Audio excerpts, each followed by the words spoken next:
and hope you are doing okay. Today we're gonna tackle the topic of inflation and we'll put this into correlation with what's happening around the Strait of Hormuz and in the Iranian war with US and Israel.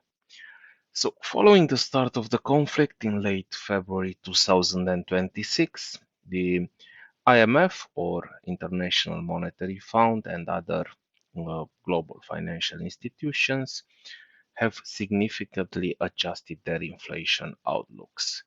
Of course, on the worst side.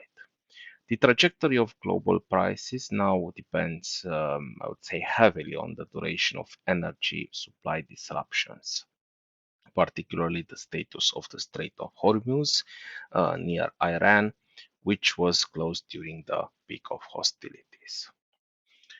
Now, if we look for the forecast of the global inflation for 2026, the IMF has raised its global inflation estimate to 4.4%. That's a big raise because the previous one was around 3.8% projected in January before the Iranian conflict started. Then, if we look at G7 economies, for example, United Kingdom is expecting to face the highest inflation in the G7 group of countries, with rates potentially exceeding 5%. And if we look at Asia, developing Asia, then we have a forecast from the Asian Development Bank (ADB), which projects regional inflation up to 3.6%, and they've raised this target from 3.0% in 2025. So there's no surprise here after the outbreak of the war, most financial institutions have raised their inflation targets. Now, if we take into account an adverse scenario with the persistent high energy prices, so let's say if oil prices average 100 USD per barrel throughout 2026 or even more, then the global inflation is projected to surge to 5.4%. And obviously, as the oil price goes higher and higher, and as we've talked recently, it's not only the oil price, it's also the natural gas, the liquefied natural gas, which is also being transported in a significant amount by tankers through the Strait of Hormuz, or better said, was transported before a very strongly Donald Duck Trump attacked Iran. Um, in Asia, the inflation could jump even more, maybe 6% or so, if tensions remain high through Q3. And in United States, we have a study from Dallas Fed that suggests three-quarter closure of the Strait of Hormuz would add about 1.47 percentage point to the headline inflation by year end. If we look at a more severe scenario, so let's say the oil is not going to average 100% per barrel, but let's say 120% per barrel, then the global inflation would likely exceed 6%.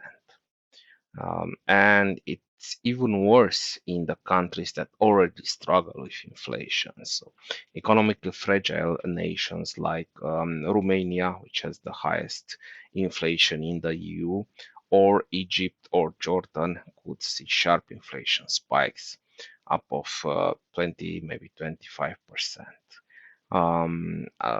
Another regions which could be very deeply impacted, for example, North Africa could face maybe 10, 13, maybe 15% inflation. So, this is definitely a concern.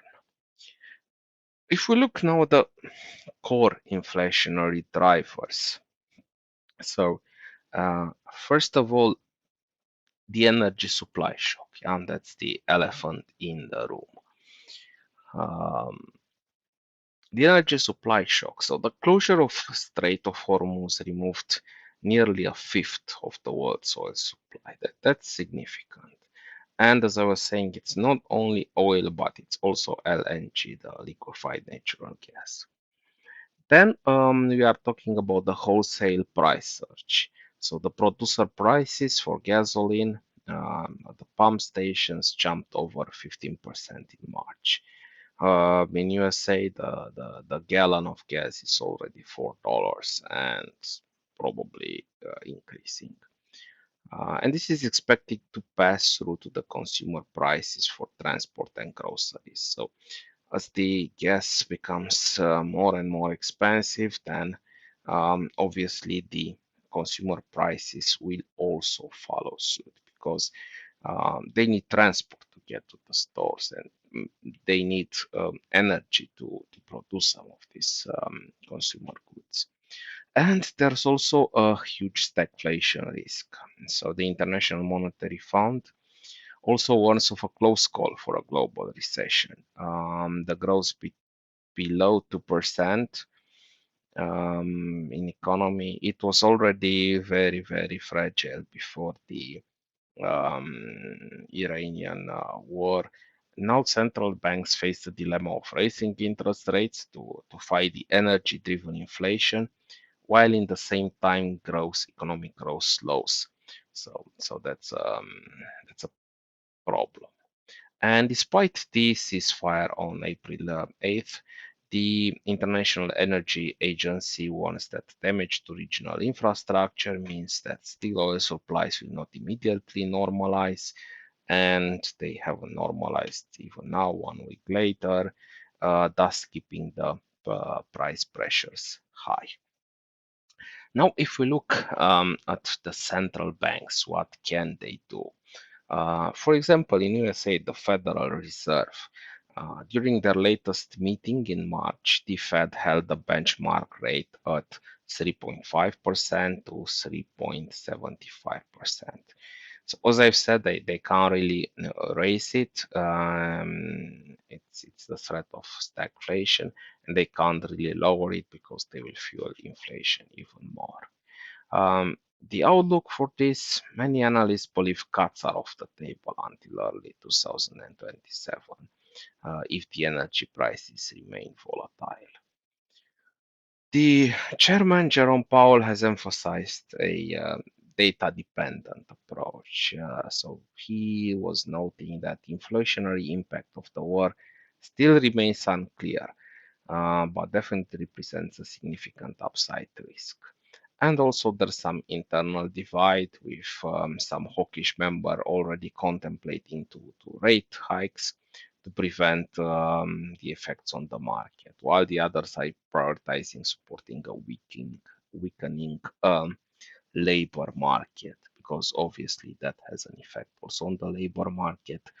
And going into stagflation means there will be job losses, unfortunately. Now, if we look at the Bank of England for another example, the Bank of England kept its base rate at 3.75% in March. They are following an aggressive repricing model. So the UK is viewed as particularly vulnerable due to its reliance on energy imports. So UK's um, has a lot of has a need for energy, and they can't produce enough of it domestically, so they import a lot. And if we look at the future markets, they now expect a rate hike in June, which is a sharp reversal from the multiple cuts predicted in early January, so before we knew about the war.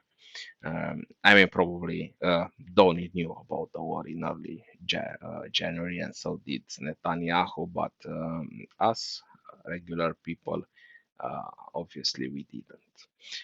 The inflation target, if we look in UK, then the Bank of England wants that inflation previously expected to hit the 2% threshold.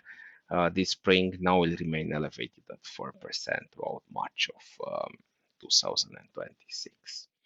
And if we look at the global central bank trades, um, they are currently cautious. They play it wait and see game, and they try to put in perspective the energy versus demand. So they're not eager of taking any aggressive actions now because they are basically caught between the two threats, the rising inflation on one side and the stagflation on the other. So we'll keep an eye on the situation and monitor how the war is going, and we'll talk about this soon. Thank you guys. Goodbye.